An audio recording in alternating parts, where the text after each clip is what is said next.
अब हमारा जो नेक्स्ट चैप्टर है चैप्टर नंबर 5 बैटरीज। तो हम लोग बात करेंगे बैटरीज के बारे में, ठीक है, सेल एंड बैटरीज के लिए। तो चलिए स्टार्ट करते हैं। सेल क्या होता है? सेल जो होता है हमारा एक प्रकार का सोर्स होता है, ठीक है। जो हमारी बैटरी होती है वो कई सारे सेल्स को मिला के बनती है। तो सबसे पहले हम सेल की बात कर लेते हैं, ठीक है।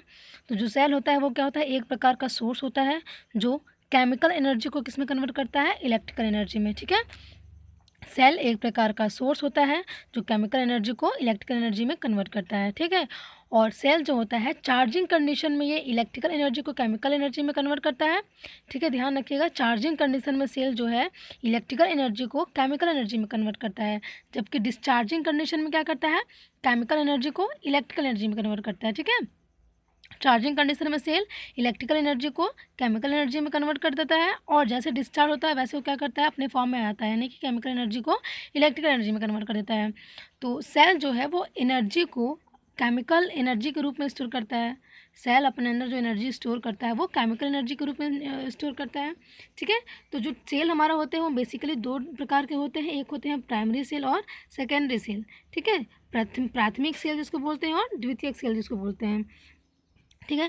जो हमारा प्राइमरी सेल होता है, प्राइमरी सेल को केवल एक ही बार चार्ज किया सकता है, अर्थात पहली बार चार्ज करेंगे तो प्राइमरी सेल एक ही बार इलेक्ट्रिकल एनर्जी को केमिकल एनर्जी में तथा डिस्चार्जिंग के बाद केमिकल एनर्जी को इलेक्ट्रिकल एनर्जी में कन्वर्ट करेगा, और दूसरी बार नहीं, ठीक है। दूसरी बार अगर इसको चार्ज करेंगे तो ऐसा मतलब दोबारा ये कन्वर्जन नहीं करेगा इलेक्ट्रिकल एनर्जी को केमिकल एनर्जी में, ठीक है।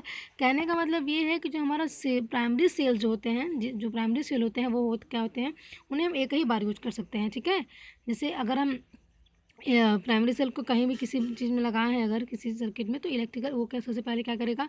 लोड से कनेक्ट कर दिए हैं, स्टार्ट किए तो इलेक्ट्रिकल एनर्जी को केमिकल एनर्जी में कन्वर्ट करेगा। फिर क्या करेगा? जब जैसे ही लोड हटाएंगे उसके बाद क्या करेगा? ये केमिकल को इलेक्ट्रिकल में करेगा। अगर हम दोबारा फिर इसी सेल को लगाते हैं लोड में तो दोबारा ये इलेक्ट्रिकल एनर्जी को केमिकल एनर्जी में कन्वर्ट नहीं करेगा, ठीक है। तो यही कहना चाह रहा है कि जो हमारा प्राइमरी सेल होता है केवल एक ही बार चार्ज होता है, दोबारा नहीं होता है, ठीक है। और प्राइमरी सेल में जो केमिकल रिएक्शन होता है वो नॉन रिवेरिबल होता है, ठीक है, सॉरी रिवर्सिबल। जो प्राइमरी सेल में केमिकल रिएक्शन होता है वो नॉन रिवर्सिबल यानी अनुत्क्रमणीय होता है, ठीक है ना।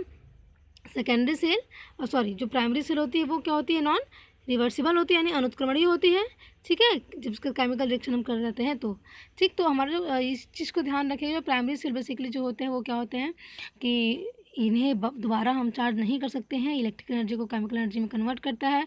दोबारा आफ्टर लोड के बाद ये केमिकल एनर्जी को इलेक्ट्रिकल में कन्वर्ट कर देगा। उसको दोबारा हम चार्ज में नहीं लगा सकते, यानी दोबारा इसको हम यूज़ नहीं कर सकते हैं, ठीक है ना। जो इसके एग्जाम्पल होते हैं प्राइमरी सेल के, वो जैसे अल्कलाइन होते हैं, क्षारीय बोलते हैं अल्कलाइन को हिंदी में, क्षारीय सेल होते हैं, ठीक है, ड्राई सेल होते हैं। इस प्रकार के सेल क्या होते हैं? प्राइमरी सेल के अंतर्गत आते हैं। अभी हम लोग प्राइमरी सेल के बारे में और भी पढ़ेंगे। तो पहले ये बेसिक चीज़ जान लीजिए, जो हमारी सेल जो होती हैं बेसिकली दो प्रकार की होती हैं, मुख्यतः दो प्रकार की होती हैं, प्राइमरी सेल और सेकेंडरी सेल। और सेल में जो एनर्जी स्टोर होता है वो केमिकल एनर्जी के रूप में स्टोर होता है, ठीक है। और चार्जिंग कंडीशन में इलेक्ट्रिकल एनर्जी को क्या करता है? सेल केमिकल एनर्जी में कन्वर्ट करता है, और डिस्चार्जिंग कंडीशन में केमिकल एनर्जी को इलेक्ट्रिकल एनर्जी में कन्वर्ट करता है, ठीक है ना। तो ये रहे कुछ हमारे सेल के बारे में, ठीक है। अब प्राइमरी सेल हमने जाना क्या होता है, अब हम बात कर लेते हैं सेकेंडरी सेल की, ठीक है। सेकेंडरी सेल जो हमारा होता है, इस प्रकार के सेल को क्या करते हैं? हम बार बार चार्ज या बार बार डिस्चार्ज कर सकते हैं, यानी कि जो सेकेंडरी सेल होता है इस प्रकार के सेल को हम बार बार चार्ज या डिस्चार्ज किया जा सकता है, ठीक है। इसमें जो केमिकल रिएक्शन होता है वो क्या होता है? रिवर्सिबल होता है, जबकि प्राथमिक सेल में क्या था, यानी प्राइमरी सेल में क्या था? केमिकल रिएक्शन नॉन रिवर्सिबल था, और जो सेकेंडरी सेल होता है उसमें क्या होता है? रिवर्सिबल होता है, चूँकि इसमें जो है सेल को हम एक बार से अधिक दोबारा भी चार्ज डिस्चार्ज कर सकते हैं, जबकि प्राइमरी सेल को हम ऐसा नहीं कर सकते थे, ठीक है ना। तो देखिए जैसे कि हम अगर कोई सेकेंडरी सेल लगी हुई है, एसडी सेल यानी सेकेंडरी सेल लगी हुई है, तो पहले वो इलेक्ट्रिकल एनर्जी को केमिकल में कन्वर्ट करेगी, फिर केमिकल को इलेक्ट्रिकल में, फिर ये क्या होगा? ये क्रिया अपनी ये हमेशा दोहराती रहेगी, यानी कि इलेक्ट्रिकल को केमिकल एनर्जी में, फिर केमिकल को इलेक्ट्रिकल एनर्जी में, फिर दोबारा वो इलेक्ट्रिकल एनर्जी को केमिकल में, फिर केमिकल को इलेक्ट्रिकल में। इस तरीके से क्या करेगी? ये कन्वर्जन अपना की रहेगी, यानी कि इसका रिएक्शन जो होगा वो रिवर्सिबल होता रहेगा, ठीक है, रिवर्स होता रहेगा बार बार, ठीक। तो ये होते हैं हमारे सेकेंडरी सेल के कुछ क्वालिटीज़। जैसे हमारे जो इन्वर्टर की बैटरी होती है, जो घर में हम इन्वर्टर यूज करते हैं, उसकी जो बैटरी होती है वो कौन सी होती है? सेकेंडरी सेल होती है। सबसे ज़्यादा जो होता है सेकेंडरी सेल का ही हम प्रयोग करते हैं, ठीक है ना। तो अब हम बात कर तो समझ में आ गया होगा जो सेकेंडरी सेल होती है और प्राथमिक सेल जो होती है दोनों में क्या डिफरेंसेस है। ठीक, तो इसे ध्यान रखिएगा, जो सेकेंडरी सेल होती है उसको क्या कर सकते हैं, बार बार चार्ज डिस्चार्ज किया जा सकता है, लेकिन प्राइमरी सेल को क्या कर सकते हैं, हम एक ही बार चार्ज कर सकते हैं केवल। ठीक है, और वो जो प्राइमरी सेल होती है हमारी, वो क्या होती है, नॉन रिवर्सिबल होती है, यानी अनुत्क्रमणीय होती हैं। ठीक है, प्राइमरी सेल में जो केमिकल रिएक्शन होता है वो क्या होता है, नॉन रिवर्सिबल होता है, जबकि सेकेंडरी सेल में क्या होता है, केमिकल रिएक्शन रिवर्सिबल होता है। ठीक, तो अब हम बात कर लेते हैं कनेक्शन ऑफ सेल। सेलों का कनेक्शन, किस प्रकार से हम सेल का कनेक्शन करते हैं। तो सेल को भी हम जैसे सीरीज़ है, पैरेलल है, इसमें कनेक्शन देते हैं सेलों को भी। ठीक है, तो सेल को कनेक्ट करने के लिए कुछ शर्तें होती हैं, कुछ रूल्स होते हैं, उसको भी हम फॉलो करेंगे। ठीक है, तो उस प्रकार से हम सेल को क्या करेंगे, कनेक्ट करेंगे सीरीज़ पैरेलल में।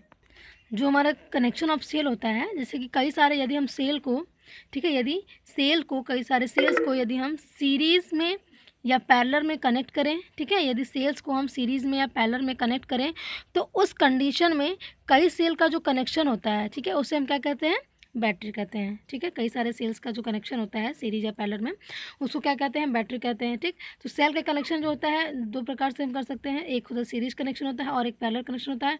एक होता है दोनों का, मतलब सीरीज पैरेलल दोनों कनेक्शन में होता है। ठीक है ना, तो बेसिकली हम जो सेल का कनेक्शन होता है पढ़ेंगे सीरीज़ कनेक्शन और पैरेलल कनेक्शन, फिर उसके बाद पैरेलल और सीरीज़ दोनों का कनेक्शन एक साथ।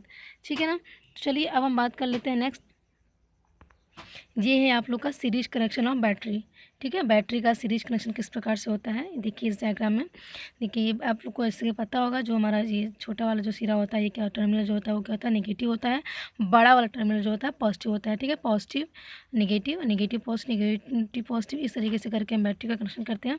एक चीज़ ध्यान रखिएगा कि जब हम बैटरी का कनेक्शन करते हैं तो ये अपोजिट जो पोलैरिटी वाले होते हैं, अपोजिट पोलैरिटी वाले क्या करते हैं, हम कनेक्शन देते हैं, यानी कि नेगेटिव को पॉजिटिव से, ठीक है, जैसे ये पॉजिटिव है इसका सिरा, अगर दूसरे वाले सेल्स जुड़ रहा है तो दूसरे वाले सेल के निगेटिव सीरीज जुड़ेगा। ठीक है, positive negative positive negative positive negative, यानी कि असमान पोलैरिटी वाले से हम क्या करेंगे, सेलों से कनेक्शन करेंगे। ठीक है, समान पोलैरिटी से क्या करेंगे, हम कनेक्शन नहीं देते हैं।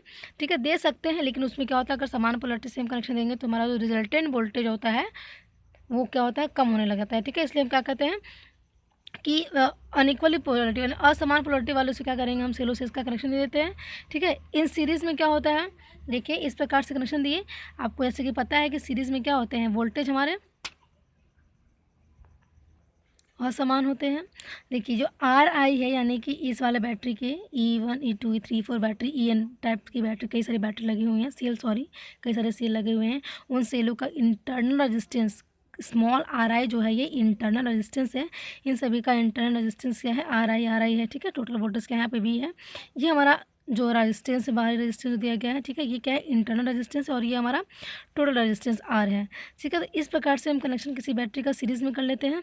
इन सीरीज़ में क्या होता है कि वोल्टेज कैपेसिटी, अगर किसी सेल को हम सीरीज़ में कनेक्शन देते हैं तो क्या होता है कि जो वोल्टेज कैपेसिटी होती है वो क्या होती है, बढ़ती है।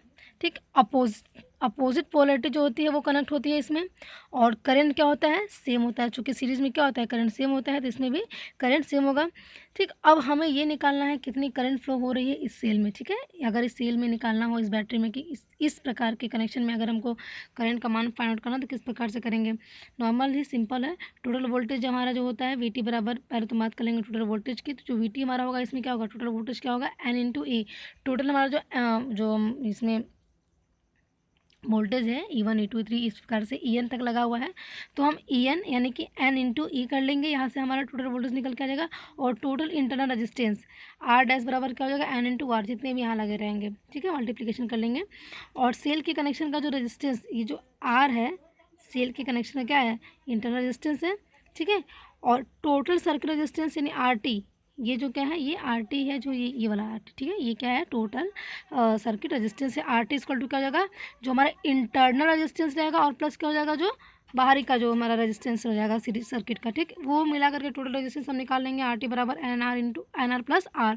यहाँ से हम अगर I का मान निकालना चाहते तो VT/RT, यहाँ VT बराबर जो आएगा N × E/NR + R। इसको फॉर्मूले पे रख करके क्या करेंगे, हम टोटल I का मान किसी भी सर्किट का, किसी भी जो सेल हमारे सीरीज कनेक्शन में जुड़े हुए हैं, उससे हम I का मान इस फॉर्मूले से क्या करेंगे, फाइंड आउट कर लेंगे। ठीक है, यदि सीरीज कनेक्शन में कोई सेल उल्टा लग जाए, देखिए क्या प्रॉब्लम होती है, यदि सीरीज कनेक्शन में कोई सेल अगर उल्टा लग जाता है, जुड़ जाता है, तो वोल्टेज का मान क्या हो जाएगा, इसमें कम हो जाता है। ठीक है, जैसे देखिए यहाँ पे अगर इसका मान 2 वोल्ट है, इस बैटरी का मान 2 वोल्ट है, इस बैटरी का मान 2 वोल्ट है, से इसकी पोलैरिटी देखिए माइनस प्लस है, फिर प्लस प्लस, यानी कि इन दोनों की पोलैरिटी क्या होगी, सेम होगी। अगर हम इसका रिजल्टेंट वोल्टेज निकालें, अगर इसमें हम एक KVL लगाते हैं, देखिए -2 वोल्ट, ठीक है, +2 वोल्ट, और ये -2 वोल्ट प्लस V, यहाँ KVL लगाएं तो -2 वोल्ट प्लस 2 -2 प्लस V हो जाएगा बराबर क्या, 0।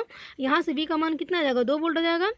अगर यहीं पे हमारा अपोजिट पोलैरिटी होनी, यानी कि अगर हमारा सेम पोलैरिटी यहाँ लगा तो इसका मान क्या आया, 2 वोल्ट आया है।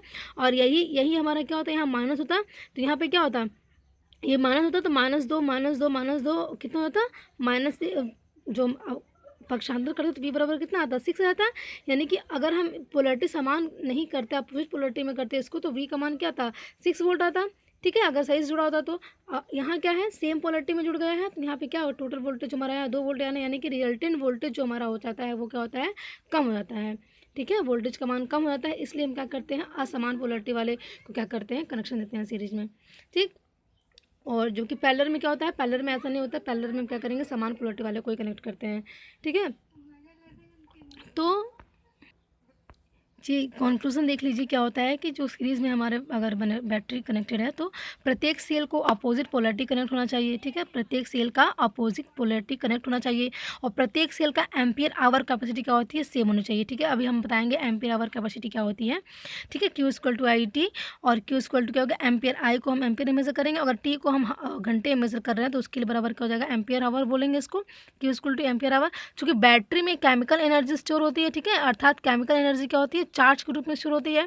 ठीक है, केमिकल एनर्जी क्या होती है, चार्ज के रूप में इसमें स्टोर होती है। Q = H IT। तो चार्ज का जो यूनिट होता है वो क्या होता है, एम्पियर आवर होती है। बैटरी की कैपेसिटी हमेशा एम्पियर आवर में मापी जाती है। ठीक है, इसलिए क्या होती है, बैटरी की कैपेसिटी हमेशा एम्पियर आवर में मापी जाती है। सीरीज कनेक्शन करने के लिए जो एम्पियर आवर कैपेसिटी होती है प्रत्येक सेल की समान होनी चाहिए। अगर जैसे Q1 का मान यहाँ पे 80 Ah है एम्पियर आवर, और यहाँ पे क्या है, Q2 का मान 100 Ah है, समान होना चाहिए। यहाँ क्या है, असमान है, तो देखिएगा यहाँ पे क्या मान आता है। अगर हम Q1 का मान निकालते हैं तो Q1 बराबर क्या हो जाएगा, 80 एस दिया हुआ है उसका मान। यहाँ पे क्या रखेंगे, अगर Q = IT का मान रखते हैं, Q = IT रखते हैं यहाँ पे, तो 80 बराबर देखिए 10 × H, H बराबर कितना है, 8 घंटा। ठीक है, यहाँ पे Q2 का मान कितना दिया हुआ है, 100 दिया है, यहाँ पे H का मान कितना आ जाएगा, 10 घंटा आ जाएगा। तो ये देखिए कि 8 घंटे बाद सेल क्या हो जाएगा, ये वाला डिस्चार्ज हो जाएगा। इस सेल की जो कैपेसिटी होगी 8 घंटे बाद क्या हो जाएगी, डिस्चार्ज हो जाएगी। जबकि ये जो हमारा सेल लगा है 10 घंटे बाद क्या होगा, डिस्चार्ज होगा। यानी कि जो 2 घंटे बीच में मिल रहा है एक साथ, वो जो 2 घंटे क्या होगा, 2 घंटे हमारा बच रहा है ना, वो 2 घंटे क्या होगा, इसमें हमारा लॉस कोई सी काम का तो होगा नहीं, लॉस ही होगा। इसलिए क्या करेंगे, हम दोनों को समान जो हमारा एम्पियर आवर होता है, समान एम्पियर आवर की माप का यहाँ हम रखते हैं। ठीक है, Q1 Q2 को हम सेम रखते हैं, यहाँ पे अलग अलग नहीं रखते हैं। ठीक, और इसमें अनिवार्य भी होता है, हम जो हमारा एम्पियर आवर होता है वो हमारा इक्वल ही होना चाहिए, अलग अलग नहीं होना चाहिए। ठीक है, तो इस तरीके से हम क्या किएंगे, जो हमारा सीरीज़ कनेक्शन होता है किसी सेल का, वो हमने जाना। अब हम नेक्स्ट बात करेंगे नेक्स्ट वीडियो में कि पैरेलल कनेक्शन किस प्रकार से हम करते हैं किसी बैटरी का। ठीक है।